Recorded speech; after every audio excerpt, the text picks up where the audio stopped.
では、時間になりましたので、これより第7回ユダヤ学会議講演2日目の公開講演会を開きたいと思います。本日は日曜日の中、皆さん足を運んでいただき本当にありがとうございます。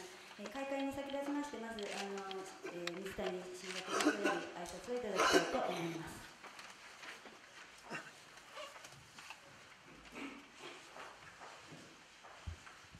新学長水谷でございます。本日は私どもの公開講演会においでいただきまして心より感謝申し上げます。ユダヤ学会議も今回で第7回目を迎えることができました。昨日より、中世ユダヤ文化の創造力のクリエイティビティというふうなことをテーマといたしましてさまざまなセッションが行われております。その中の軸といたしまして、昨日はジョージ・ワシントン大学のサパーステイン先生の公開講演会がございました。で今回は、今日はヘブライ大学で長年お教えになりましたゼーブ・ハービー先生に、マイモニデスの一神教、聖書とアリストテレスの間でというテーマで講演をしていただきます。ヘブライの思想とそしてギリシャの思想とを念頭に置きながらマイモニデスを扱われるということでございます。ゼーブ・ハービー先生はアメリカ・ニューヨークでお生まれになりまして、その後成人なさってからイスラエルにお移りになり、そして長年ヘブライ大学でユダヤ学の教授としてご活躍になりました。現在は若い時代に学ばれたコロンビア大学で、教授としてなお活動しておられる方でございます。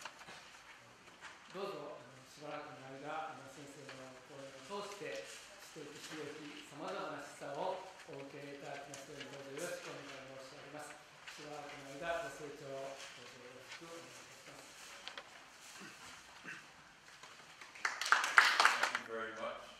It is a wonderful pleasure to be here in Kyoto and to participate in this excellent conference. I want to thank the Faculty of Theology, Professor Makoto Shizutani, for the invitation to participate in this conference. And I want to thank people at Sismore, in particular Professor Cohen, for inviting me and for organizing this splendid event. My topic this afternoon is Maimonides' theory of monotheism, as it was developed in his various works throughout his life. Maimonides was born in Córdoba in Muslim Spain in 1238 and died in Fustat, or Old Cairo, Egypt, in 1204. The theory of monotheism had an extremely important place in Maimonides' thought. It was fundamental for him both as a Jew and as a philosopher. In the course of our discussion, I will ask which aspects of Maimonides' theory of monotheism are biblical or Talmudic, and which are philosophic or Aristotelian. Or, if you will, which aspects are Hebrew and which Greek. To be sure, it is not always easy to identify which aspects are Hebrew and which Greek. And even if the Hebrew and Greek aspects are duly identified, it is often a difficult task to disentangle them. Maimonides' first important statement regarding monotheism appears in his first major work, his commentary on the Mishnah, written in Arabic and completed in 1168, when he was about 30 years old. The work was begun in Fez, Morocco, and completed in Fustat, Egypt. The statement regarding monotheism is found in his introduction to the tractate Sanhedrin, chapter 10, known as Perek Chelek. He sets down there his celebrated 13 principles of Judaism. This is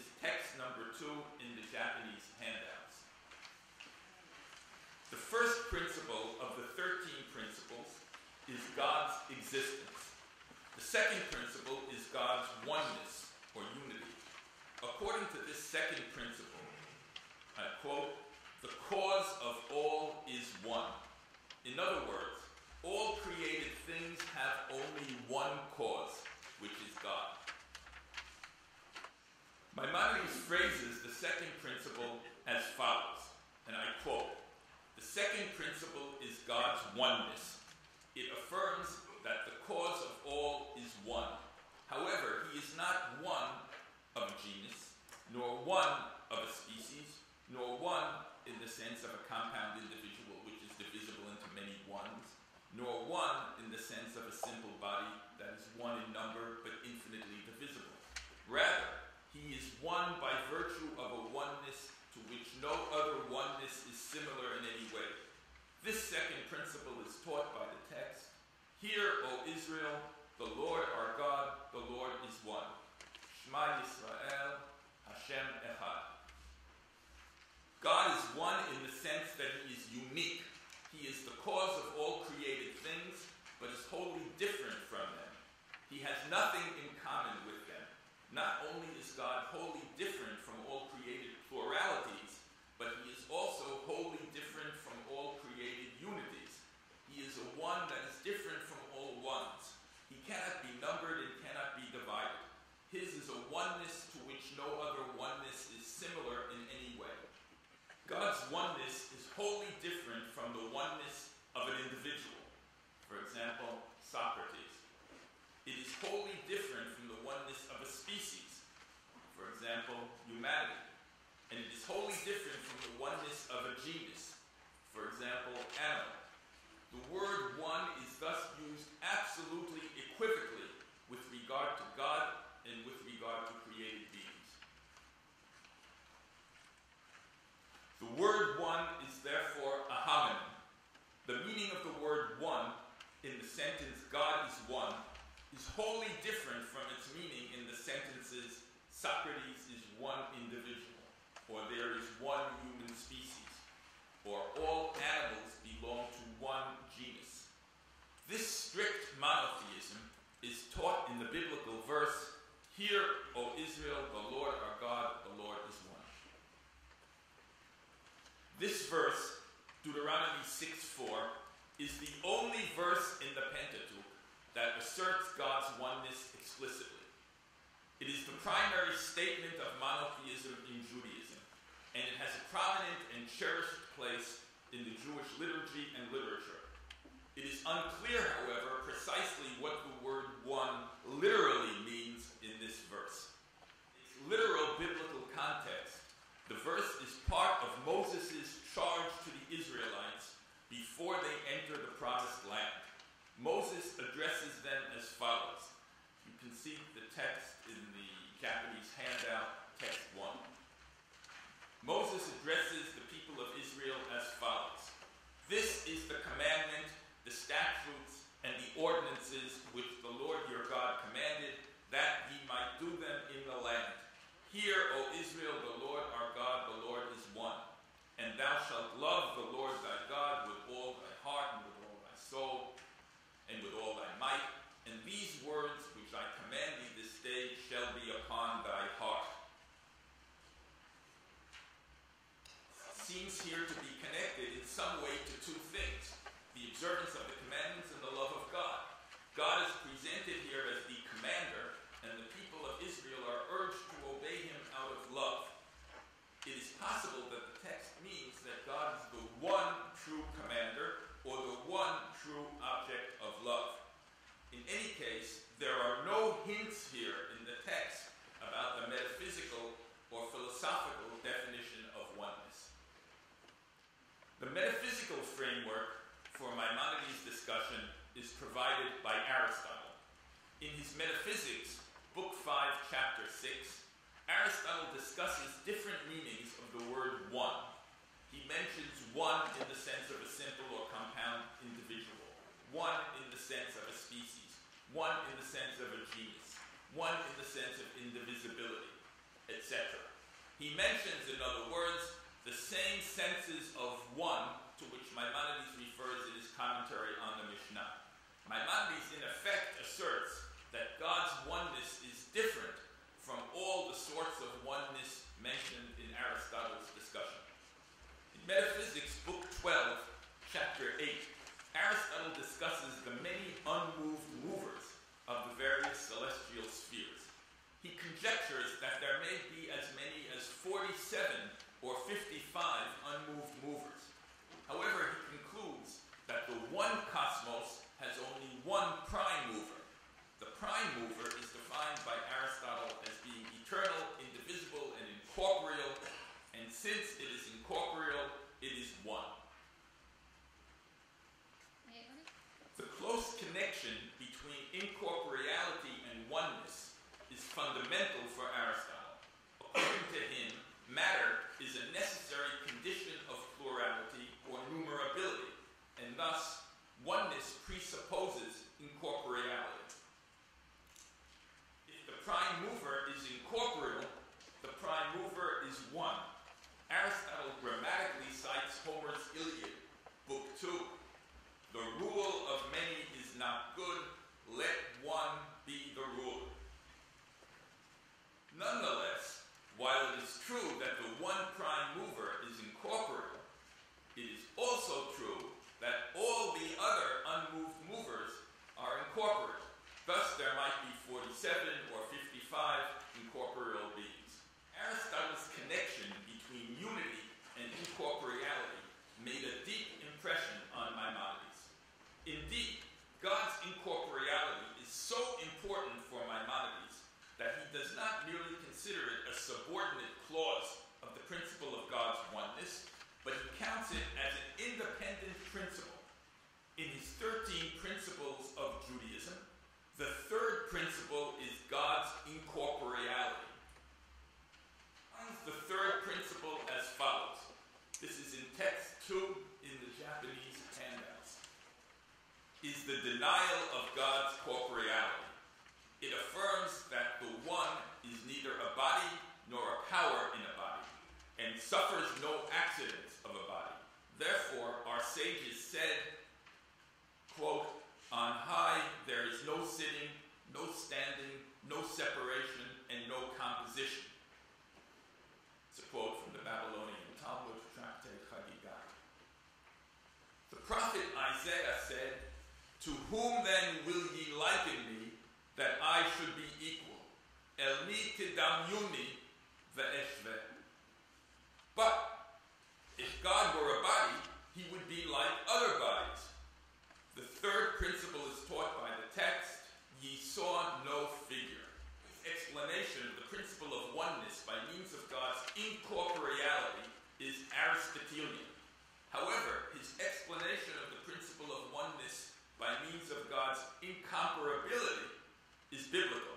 It seems that there are two different thrusts in Maimonides' approach to God's oneness.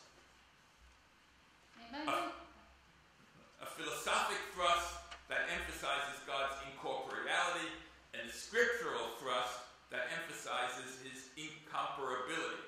We can thus speak about two explanations of monotheism according to Maimonides. There is an Aristotelian monotheism based on God's incorporeality, and there is a biblical monotheism based on God's incomparability. Please let me repeat this last sentence. It is the main idea of my lecture. According to Maimonides, there is an Aristotelian monotheism based on incorporeality, and there is a biblical monotheism based on incomparability.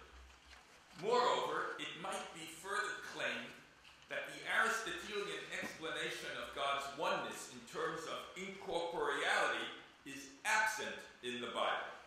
That is, the explicit concept of incorporeality is not found in the Bible in general, and not found in it with reference to God in particular.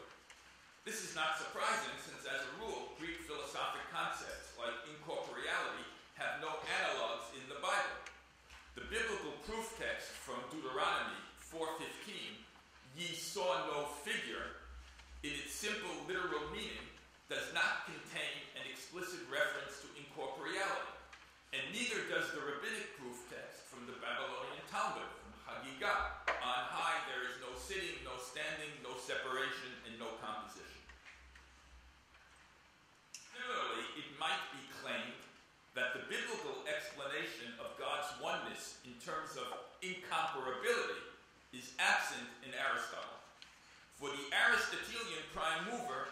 indeed comparable. That is, it is in some ways similar to the scores of other unmoved movers of the various celestial spheres. Remember, there are, according to Aristotle, 47 or 55 unmoved movers. That the quality of incorporeality is not exclusive to God is indicated also in the Talmudic proof text. On high, there is no sitting, no standing, no separation, and no composition. This dictum evidently applies to all supernal beings, not only to God, and it was in fact said originally not with reference to God, but with reference to the angel Metatron. In other words, Maimonides' Talmudic proof text for God's incorporeality implicitly denies his incomparability. God is comparable to Metatron. Thus, we can sum up Maimonides' position on monotheism in his commentary on the Mishnah as follows. Maimonides' monotheism has two explanations.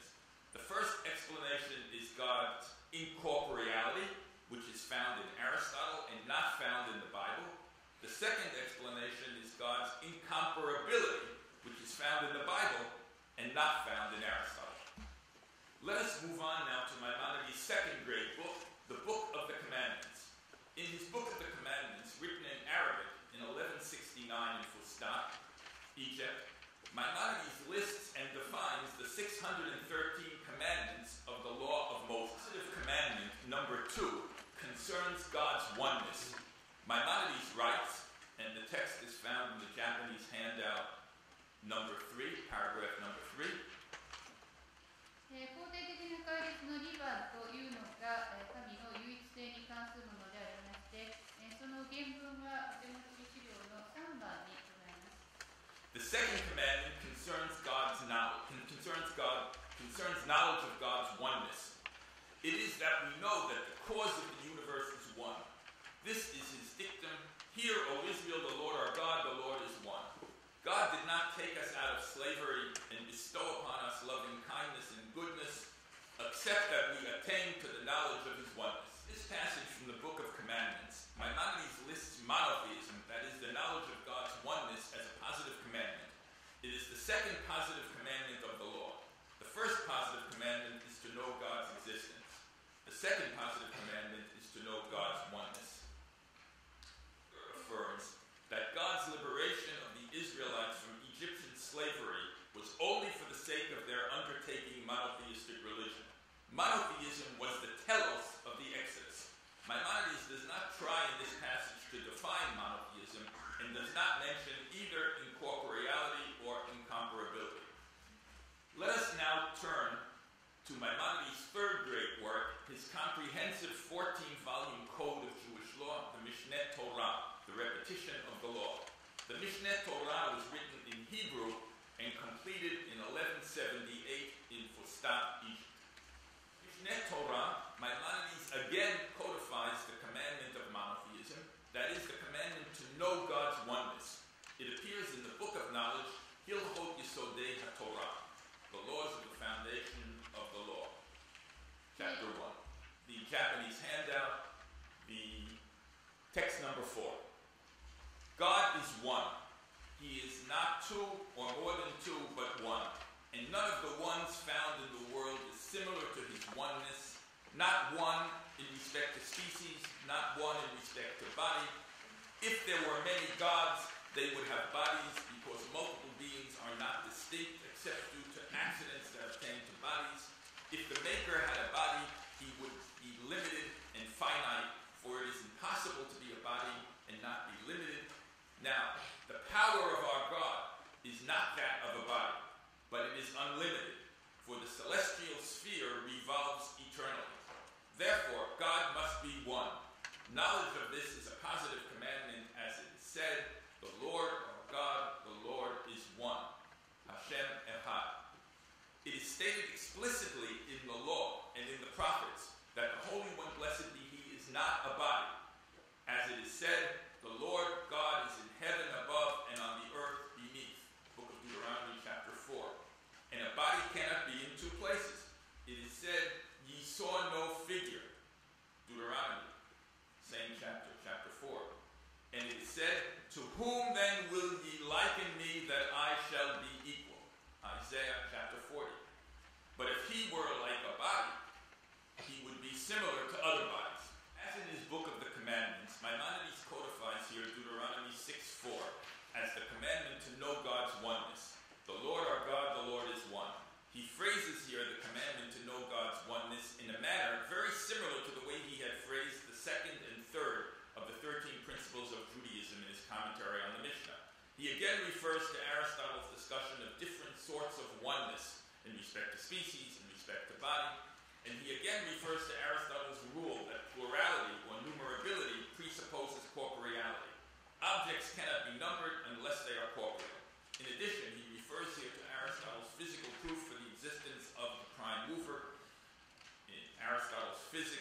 takes to be a proof also for the oneness of God.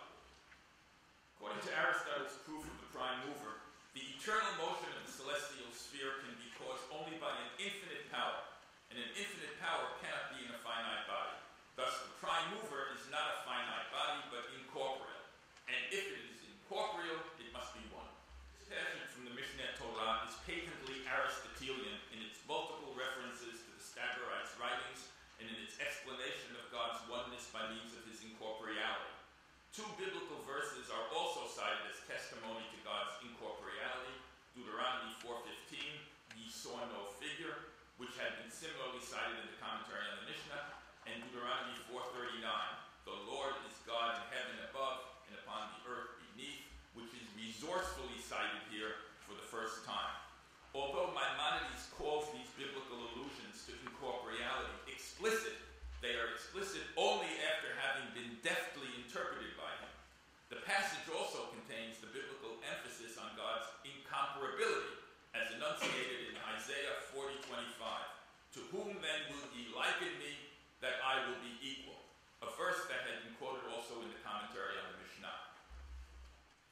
In the Mishneh Torah, as in the commentary on the Mishnah, Maimonides' conception of God's oneness is both Greek and Hebrew, focusing on both incorporeality and incomparability, and intertwining the two. God is one means both that God is incorporeal and that he is incomparable. Now move on to Maimonides' fourth major book, his philosophic masterpiece, The Guide of the Perplexed. The Guide of the Perplexed was written in Arabic and completed in about 1190 in Fustat, Egypt. Not surprisingly, the subject of monotheism is discussed often in it, and so is the subject of incorporeality. In The Guide of the Perplexed, Book 1, Chapter 68, Maimonides explains God's oneness by means of the Aristotelian concept of incorporeality. He defines God as pure intellect. He explicitly remarks that God is comparable to all other intellects, including the human intellect. However, in The Guide of the Perplexed, Book 1, Chapter 59, Maimonides, on the contrary, argues that God is absolutely incomparable. The central presence... Skipping two paragraphs. What? Another 35 minutes. Put on the break. Okay. In Guide of the Perplexed, Part 1, Chapter 72, Maimonides, like Aristotle in Metaphysics, Book 12, Chapter 8, argues from the oneness of the universe to the oneness of God. If the universe is one being, then it has one God, and that one God is incorporeal. The Perplexed, Part 2, Chapters 1 and 2, Maimonides presents several physical and metaphysical demonstrations that, according to him, are required in order to establish God's existence, incorporeality, and oneness.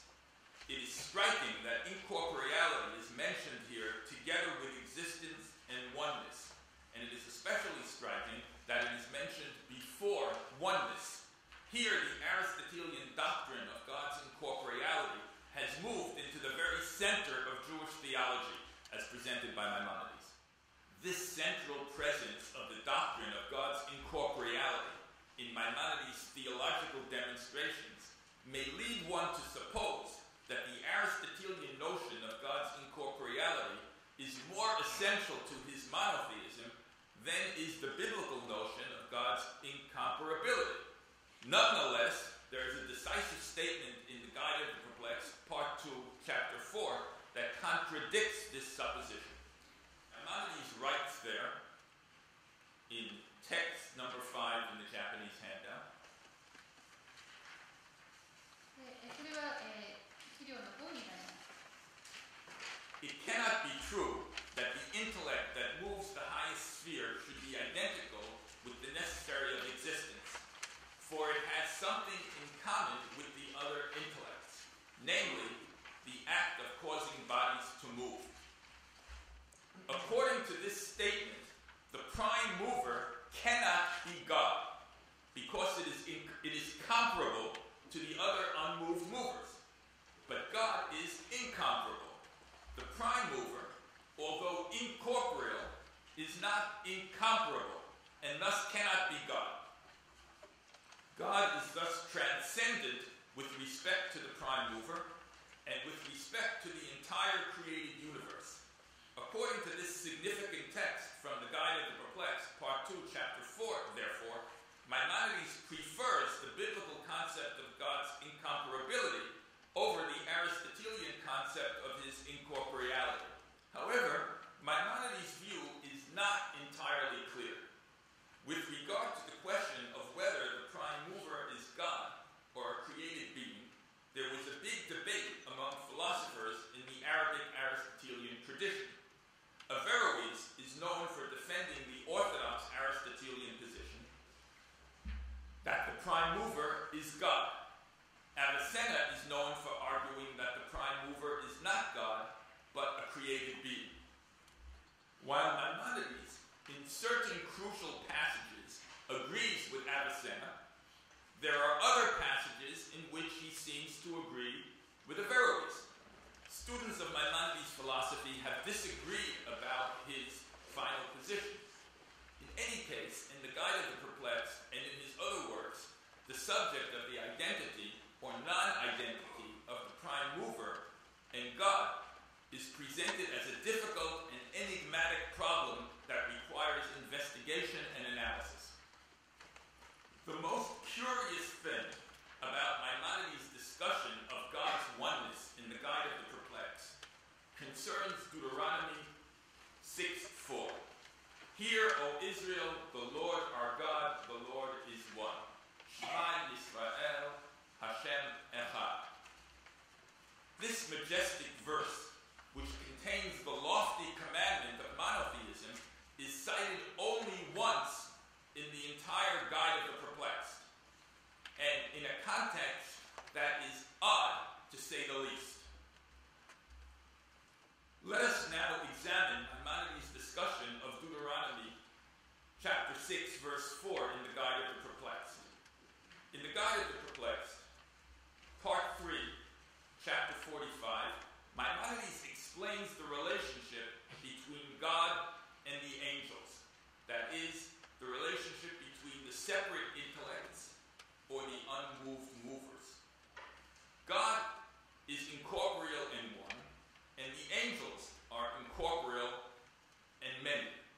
The angels are intermediaries between God and the prophets.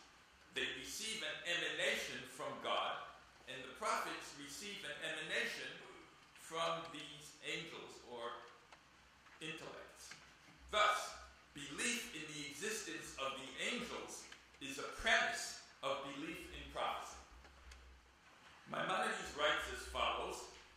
We are now in text 6 in the Japanese handout, and I quote, "It has been proved that there is a being that is neither a body nor a force in a body, who is the true deity, and he is one. And there are also other beings, namely the angels, that are also separate from matter and not bodies. And his existence overflows upon them, and they bestow true prophetic revelation upon the prophets. In order to fortify belief in this fundamental principle, namely that of the existence of angels, God commanded that the image of two angels, that is the two cherubim, be made over the ark in the temple. Commandment in Exodus chapter 25. Proof in.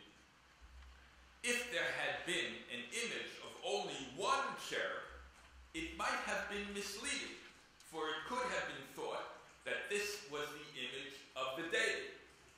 As, however, two cherubim were made, and the explicit statement announced, "The Lord our God, the Lord is one," the truth of the opinion affirming the existence of angels was established, and also the fact that they are many. Thus, a precaution was taken against the error that they are the deity. The deity, however, is one, and he has created this multiplicity. Do you not agree with me? Do you not agree with me that this is a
contrasts God's corporeality and his incomparability, and writes with regard to his incomparability, one must of necessity deny God's being similar to any existing thing.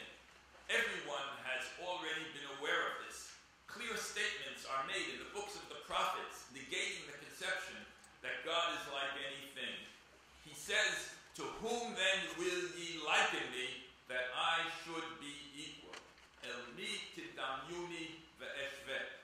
He says, "To whom will ye liken God, or what likeness will ye compare him?" These are all verses from the book of Isaiah, chapter 40.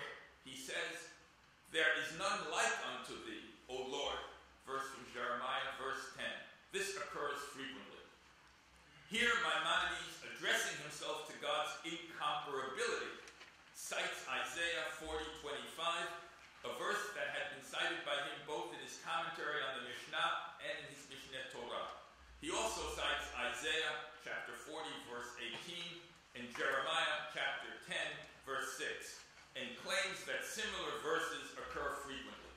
According to Maimonides' discussions in the Guide of the Perplexed, it would seem that Deuteronomy chapter 6, verse 4, "The Lord our God, the Lord is one," teaches us that God is one and not many, while Isaiah chapter 40, verse 25, "To whom will ye liken me?"